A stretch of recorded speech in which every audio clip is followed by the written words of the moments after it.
So, even though we were not happy with the fact that the French and the British told us they weren't going to take over the Suez Canal, the most important waterway in the Middle East, connected the Atlantic and Pacific Oceans partway through the Mediterranean.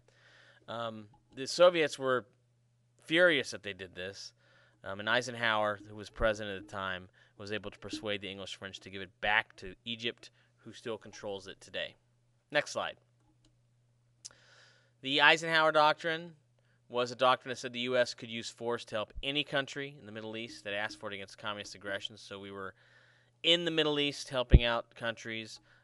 We were in Latin America helping out countries.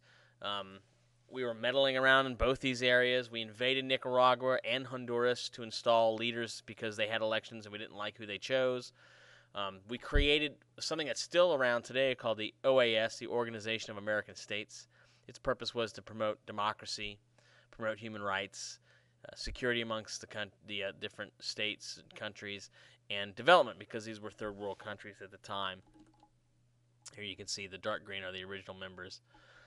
And then, of course, after we did this, we overthrew Guatemala. So we were meddling around, we were helping out, and we were meddling all around the world, trying to promote democracy and contain communism. Now, next slide. Two real important terms you need to know for the arms race was deterrence, which we sort of still take part in today. It's the policy of making the military so strong that no one would dare attack us. And we did this mostly through the accumulation of nuclear weapons at the time. The other one is called brinkmanship, and it is the ability of the government to go to the verge or the brink of war without starting a war. Those two terms will both be on the test. Next slide. During this period, the Soviet Union and the United States created intercontinental ballistic missiles, which would eventually be able to carry nuclear weapons anywhere in the world. You could launch them from the middle of Kansas and hit Moscow, the capital of the Soviet Union, and vice versa. So very dangerous long-range rockets and we'll see these rockets at the Air Force Museum.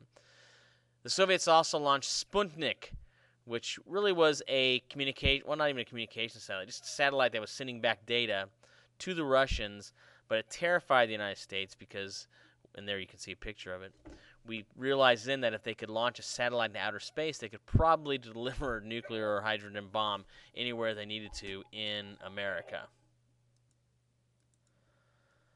Next slide.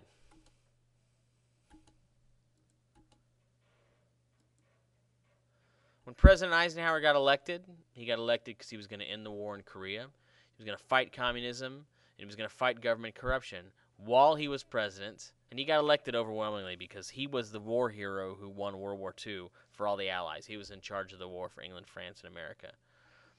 As president, he tried to limit the size of government. He favored businesses over labor, as a lot of Republicans do. And he cut government spending and increased the deficit, which led to a recession. But he kept America safe. He kept the government stable.